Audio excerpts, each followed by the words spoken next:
Hello, welcome to Spotlight, a proud ray of Manx artistic celebration. Spotlight, brought to you by the Isle of Man Arts Council. This evening, a bit of jazz in the Mananan Festival.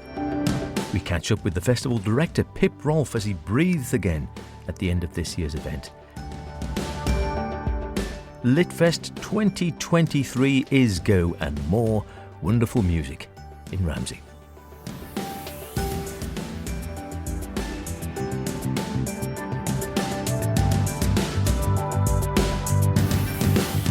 Remember, do get in touch with any creative artistic endeavours you may be involved in, planning, hoping to create, or would really like to join in the chorus put in the spotlight. Poetic, visual, theatrical, musical, literary, mime, ceramics, etc, etc, etc, etc. We all know it. Email spotlight@manxradio.com, howardkane@manxradio.com. Get your name in the lights and on the radio.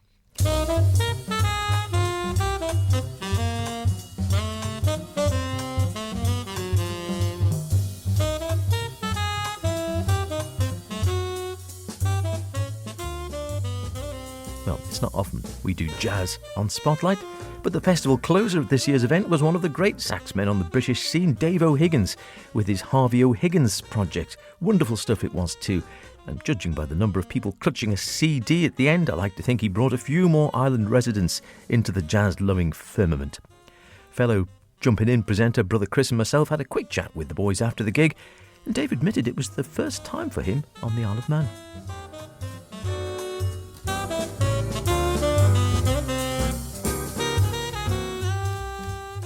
Yeah, pleasure. Yeah, it's great to be here in the Isle of Man for the first time ever, and good to be here with these great musicians as well. Harvey O'Higgins project. So tell us how the project came together then. Let me see. I guess Graham and I have been playing together for many years. Two bands with the same people in it. Two bands? I was leading one band that had these people, and Dave had a quartet as well, and we decided to amalgamate it. So that's more or less what happened, isn't it? Yeah. And then we struggled for a name because it's a collective, and in the end, two people's names seemed a bit more sensible than all four, but actually we're all in this thing together because we all love the music. Yeah. I have to say, we quite often play, there's a lot of Polish jazz out there, and I picked up an album, and I can't tell you what it was, but it had four people's names in it. It's bad enough trying to pronounce one Polish name, let alone to put four together. But a really nice set this evening, and a nice mixture of, obviously, original material, including Your Back Garden, with a little bit of summertime thrown in, obviously taking advantage of the windy weather outside, but also some nice show tunes in there. And we're just thinking about show tunes.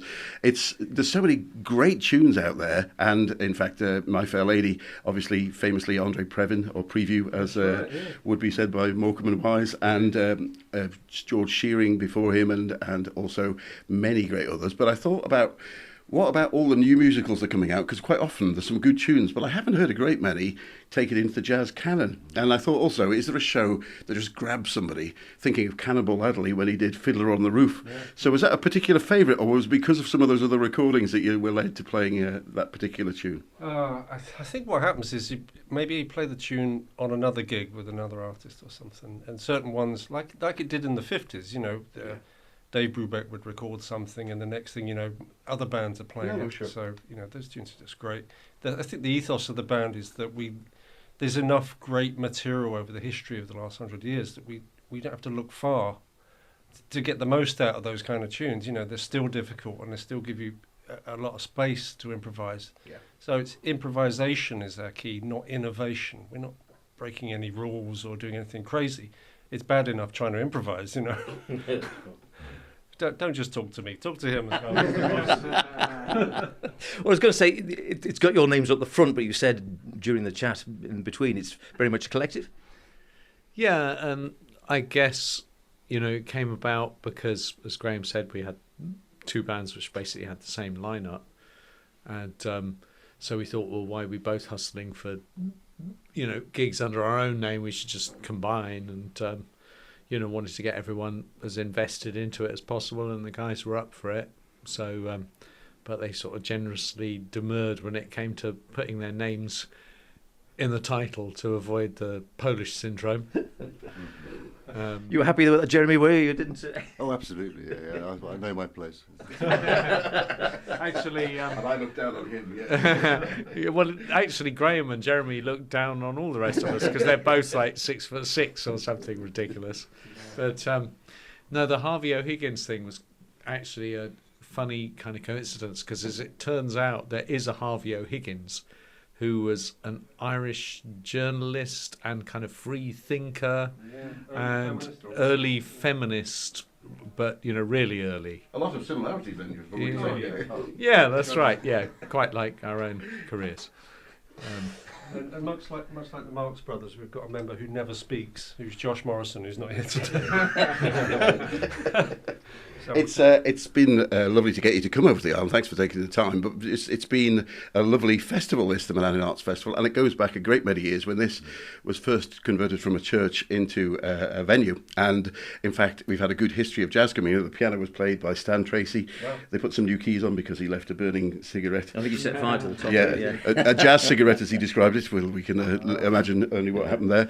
But there's been a number of other lovely pianists over as well. The great John Taylor, who's a favourite of mine, very much so. Gwilym Simcock has played, and Gareth a couple of years ago. So we've done well to have some lovely jazz people come to the Isle of Man. But what have you got lined up next? The album's obviously just out. Is there a tour supporting the album? Let me see. It's a kind of rolling amount of gigs because we recorded this album, as I said to the audience, basically it was pretty much the day before the lockdown happened, or 2 days before the first lockdown. We just kind of managed to get it in time. So coming out of lockdown, no one had a plan. There were no promoters or musicians knew what the hell was going on. And so we just... I hope the mic won't pick that up. Well, I think it did. Oh my goodness. Anyway, we didn't really know how to proceed from that, and we just kind of took all the gigs we could, and did what we could, and I think that's been the general plan, and a couple of other projects I've had going with other people as well. That you really do take what you can get at the moment out of lockdown, because everyone's operating on a very different schedule. Some people are planning only a few weeks ahead because they don't want to commit themselves to things that might go wrong. By the same token, there's also people who figure they owe people gigs from before the lockdown and trying to work through 2 years worth of cancelled gigs before they book anything new.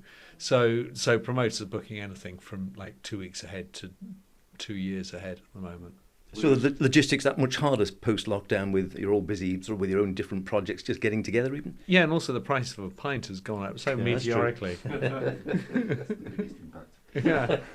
We were talking to Ralph Towner just at last year's London Jazz Festival, and we've been fortunate to meet him a few times before, and he was saying, coming out of it, and obviously Ralph's got a bit of age on him, but he said he found it very hard to get his concert head back on because he'd been so used to just playing at home and not having an audience to deal with and having to concentrate on different things at once. I think one thing London is very lucky to have is a number of great jazz venues which have all survived. New York lost a few during the lockdown, of course, and it's harder coming back. But the other thing I wanted to ask is, somebody said to me, I remember I've got a great recording of the Dave O'Higgins Biggish Band quite a while ago, I have to say. But there's a number of lovely big bands around, a lot of youngsters playing in big bands, which can't possibly make money when they go out to do it, but obviously give a great deal of pleasure. I know we spoke with Gareth Lecrane, who said he was hoping to get another one out again. Do you think the scene in London is really healthy coming out of colleges and coming into the music? Yeah, I think there's a lot of great musicians coming up. And it seems to be a sort of never-ending flow in spite of maybe the dwindling demand and financial remuneration that's available. People just keep on wanting to do it, which says something for the music. It seems to sort of get into people. You get the bug and you kind of have to do it. You're sort of on a mission, like the Blues Brothers. You're on a mission from God, whoever she is. The CD is called That's the Way to Live. Check it out. You'll also find it on Bandcamp if you don't like physical media. Pip Rolfe is the creative director at the Erin Arts Centre and for the Mananan Festival. I grabbed a word at the end of the evening and the end of the festival for 2023 to see how he felt this year's fest had gone.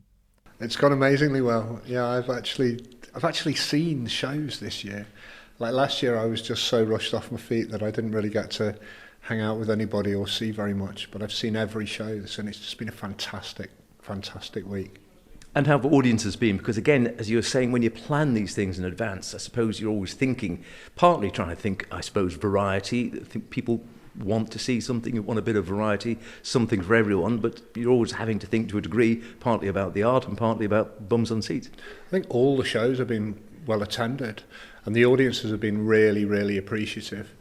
So yeah, it's been a great success as far as I'm concerned, and it feels like it's had a nice shape to it. I think the variation in the programme has really worked, because there have been some similarities. We had two quartets, with quite similar kind of characteristics, but from very different spheres. Obviously finishing off with the jazz band, and then starting off with Simon Armitage, who was fantastic. And then we had this in the middle, a piano recital, and of course Create, which had only been performed once, which was just this sort of beautiful, evocative piece by Isla Cowster. So yeah, the whole thing's had a really nice shape and a lovely feel. And now I want to go to bed. And how's the audience profile been? Because I know there are a lot of regulars who go to stuff week in, week out, year in, year out at the EAC. Do you get sort of new blood coming through the door as well for the Mananan? Yeah, we definitely have. And I think each event has brought its own kind of little new strand of audience, if you like. So yeah, every single one. There have been people who've been to every event, which is lovely, and I thank everybody like that for supporting us. Like I said in one of the interval speeches, we depend on people to support us, and these small venues are quite literally the lifeblood of creative communities. And I say without them, we don't get that next generation of actors, of musicians, of poets and dreamers, and we need those people. So we certainly need them right now. But and that makes it all the more important for people to support art centres like this too, because you can't keep going unless people come to the door. No, we can't. So does you said ready for a rest now, enjoy a beer, hard-earned beer, and then when do you start thinking about Mananan Festival 2024? Wednesday. It's that far ahead. Oh, no, I'm joking. I don't know. I think I'll have a plan in my head sort of in the next few weeks, and then it's basically seeing as well who's available and who we can get. Ideas are great, but the reality is sometimes different. Yeah. So. And do you have a sort of committee? Do you as director or creative director, do you dream it all up yourselves, or do you have a sort of round the table chat in the office? Or we have a round the table chat, and then I decide what we're doing. Well, that's all right then, isn't it? You are the director. Well, listen, it's been great this year. We'll let you crack on with your beer and, no doubt chat again, and we look forward to Mananan 2024. Brilliant. Thanks, Howard. What a great festival the Mananan is. Long may it continue, and I'm sure with Pip at the helm, it's safe for years to come. Spotlight, brought to you by the Isle of Man Arts Council. Now, another big festival fast coming up on the artistic calendar is LitFest. One of the directors there is Helen Jessup, and she dropped by to tell us more about LitFest 23. Yes, so last week of September, so 26th of September into the 1st of October, that's Sunday. So Tuesday to Sunday, nice long 6-day event. Oh, it's very nice. And is it sort of spread around this year, or is it sort of centred in Douglas and moving around different venues? So we've tried to spread it back out this year. Last year it was sort of a one-off doing it down south because we were trying to bring it back after COVID and keep it a little bit smaller scale. But no, we're up to the Finn Bar in Ramsey, and we're out to the Centenary in Peel, and then there are a lot happening in Douglas as well, so a bit more central. So hopefully everyone should be able to get to at least something. Yeah. And that's always been part of the ethos, I think, isn't it, of trying to sort of make it very inclusive. Yes, absolutely. Yeah, we want to try and get as many people as possible at the events who can get there. Yeah, we want to make it really accessible. And what sort of audience has it been attracting in the past? I mean, clearly, you sort of think of a literary audience. But I think, again, part of it has tried to be to sort of encourage people who might not necessarily think of themselves as sort of fans of literary works, but trying to expand it and get people interested in the genre, as it were, of the written word. Yeah, so just anyone who's interested in, writing as an art form. And we're going outside of writing this year again. So we've got a storyteller coming, and we've also got children's authors coming. So, it's right down from the little infants right up to someone who's 150. If you're 151, you can't come. No. There's an age limit there. Okay, so let's have a précis then of what's planned, what's happening so far. Okay, so big exciting thing is that our headliner is Sophie Hannah, who is writing the Poirot books with the Agatha Christie estate. So she's doing an event on the Thursday night at St George's in Douglas. So lovely location, really beautiful inside, talking about all the mysteries that she's writing. And then she's running a workshop the day after at the Nunnery, and that's the Dream Author Masterclass. And she's been working on this for some years now, this masterclass, and it's all about how you can be the best author you can be, how to get into writing even if you've never done it before. It should be really good, and that's really exciting. We've been trying to get Sophie Hannah over for the past 4 years, I think, and obviously the world shut down for a time, so managing to get her over just even for that short, she's coming Thursday, she's leaving Friday, we're doing 2 events in that time. We're getting the most out of her that we can, so yeah, really excited that is happening. So that's really good for anyone who, again, particularly budding writers and such like, I assume. Yeah, absolutely. And of course, if people are budding writers or established writers even, we always have Writers' Day on the Saturday, which is a full day event that has workshops and masterclasses run by local and visiting authors, panels, Q&As with visiting authors and poets, hopefully, as well. So people can come and get stuck into doing some writing, even if they've not done it. And then if you have been writing for a while, we've also got a Q&A with a literary agent. So if you're looking for representation or wondering how to approach an agency about representation or publication, you get lots of hints and tips there as well. So it's really for anyone at any stage in their writing. And that's the great thing about it, is that it's just for everybody. That's what we want. Which is wonderful. Okie dokie, and what else is happening? So we have, this is the one I'm most excited about. I was going to say, you preempted a question there, because I always like to hear what the organisers are sort of, particularly perhaps might have a favourite. So we're pairing up with Fernoddery in Ramsey. We've got Fiona Lang coming over, who is a drinks writer. She goes around the world and talks to people who have set up distilleries and about how they sort of put their own spin on their own gins and things. And so she's written a couple of books about gins in England and the history of gin. So she's coming over to do an event with Fernoddery. She'll be doing a talk about her writing and her travelling in front of the stills and things. So you'll get to see behind the scenes. And then that's followed with a tasting session with Fernoddery. I'm seeing why you're excited. Yes. So included in the ticket price will be a set of 4 small gins for the tasting session. That's run by Fernoddery. So it'll be a really lovely event. Yeah, that's something really a bit different, isn't it? It's quite sort of, very, very imaginative, and something sort of thinking outside the box, I guess, sort of gin writing and spirit writing. But again, you only have to look at the bookshelves to see it's a whole sort of niche world in its own, sort of writing about food and drinks, a massive market.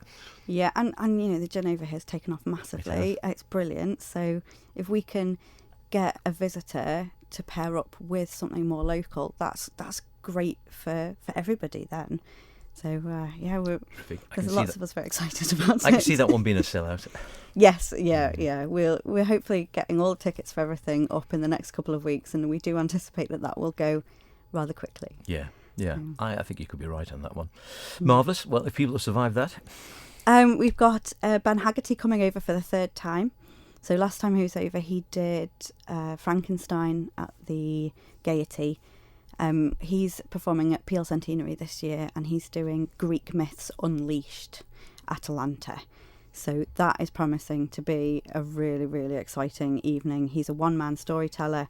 He doesn't have a script that he sticks to. He knows the story, and he just sort of adds to it and makes it every night is unique. So we're really, really excited to have him. Last time he came, we had a massive audience for him. We're in a slightly smaller venue, so we do again anticipate that it's going to be a rush on tickets for that one. There's lots of people very, very excited to see him again.